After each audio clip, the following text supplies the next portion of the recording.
Нечего стесняться. Ну, пускай у тебя растут усы, это не страшно. Повернись к нам, усы бывают у девушек. Что ты переживаешь?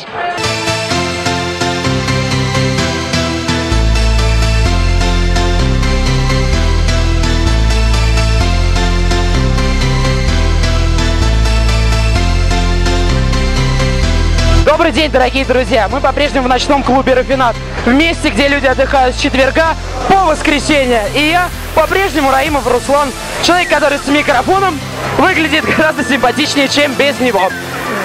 Собственно, не будем тянуть и давайте рванем в толпу отдыхающих людей, разделим с ними их веселье и что-нибудь у них спросим, как всегда.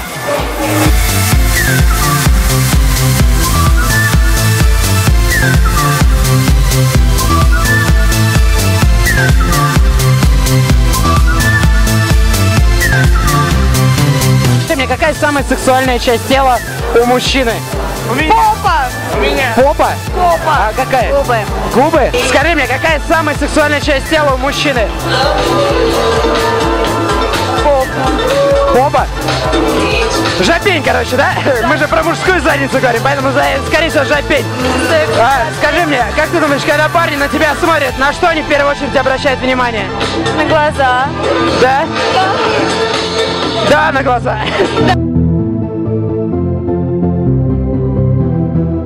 Скажи мне, какая самая сексуальная часть тела у мужчины?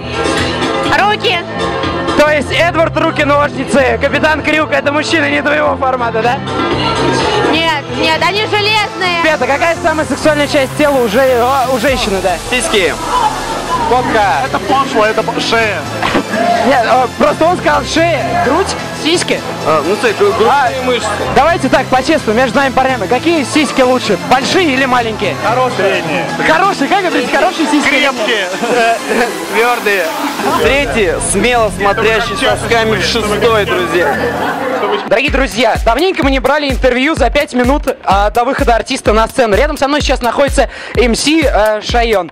Привет, и давай для начала, я просто хотел статью в Википедии написать. Скажи мне, чем же отличаются все-таки МС от рэперов для незнающей публики? Ну, всем привет, привет Рафинаду, привет, огромный респект Владимиру.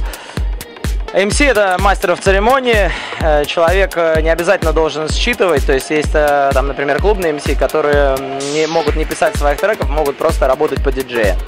То есть, как бы, МС — это не обязательно непосредственно исполнитель.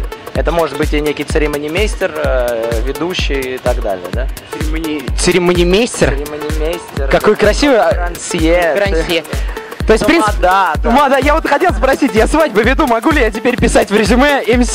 Ну, единственное, что в МС, как бы, в нем всегда есть музыкальная составляющая, то есть, в принципе, человек может разговаривать, да, но он должен это делать под музыку и как-то в такт, по крайней мере, музыки, ну, чтобы это органично смотрелось. Ну, вот тут у меня проблема, потому что я даже музыкальный треугольник не особо освоил. Скажи мне, вот ты сейчас поднимешься на сцену ночного клуба «Рафинад», а у тебя вот как у спортсменов есть какие-нибудь ритуалы или как-то ты, может, по-особенному настраиваешься перед выступлением? У меня есть ритуал, у меня есть мантры, которые я читаю перед каждым выступлением, всякие сопелки, кричалки, шумелки, потому что очень много всего интересного можно людям сказать, и из головы это постоянно вылетает, и как бы так для оперативной памяти освежить перед выступлением всегда на пользу. Хорошо. Такой вопрос. Вот ты частенько записываешь музыкальные композиции там с Михаилом Гребенщиковым. Я знаю, он приезжал, мы как раз обсуждали клип его.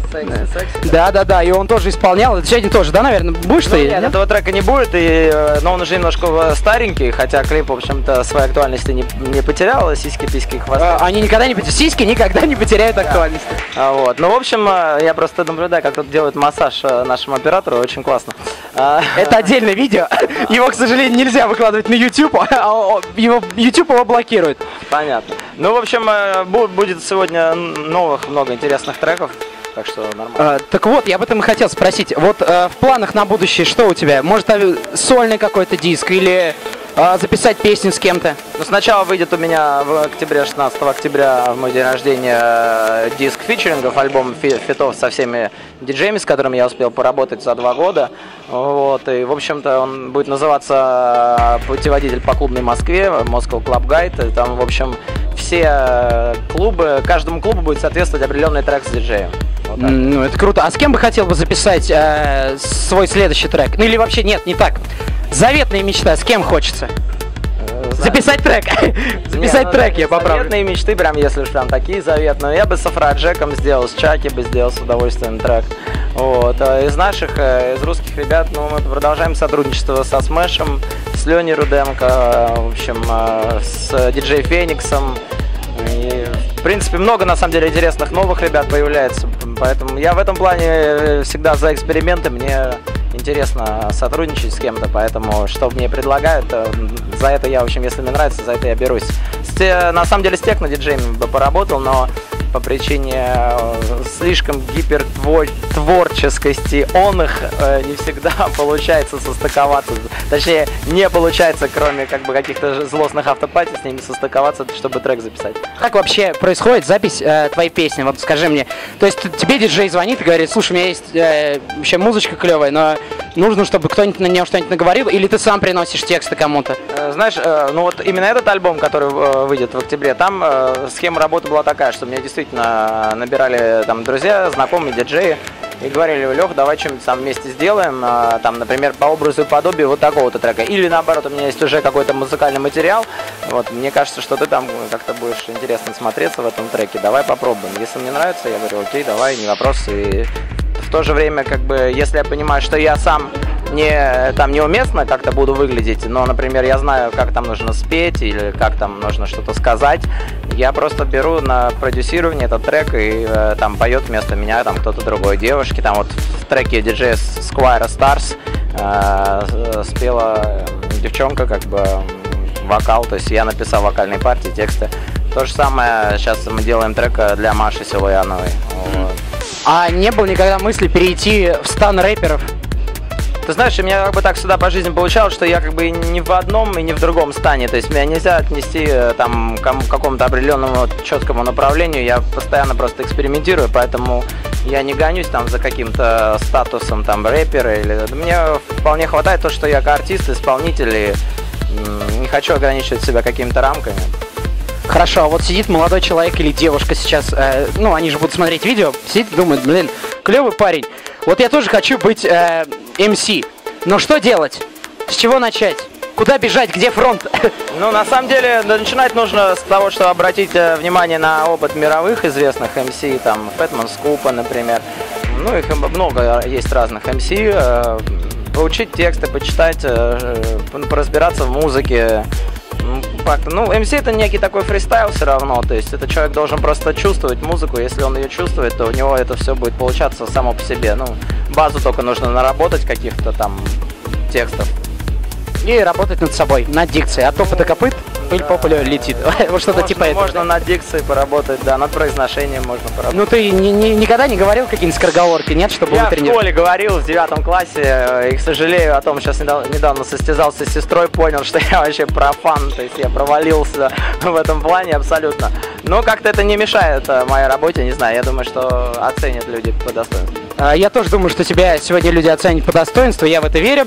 Удачного тебе выступления и спасибо. Спасибо вам, спасибо Рафинаду, спасибо Владимир, keep it real.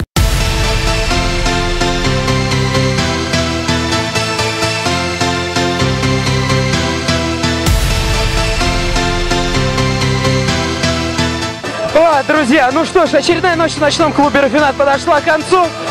МС Шайон, наверное, уже сейчас заканчивает свое выступление и рвет когти обратно в Москву.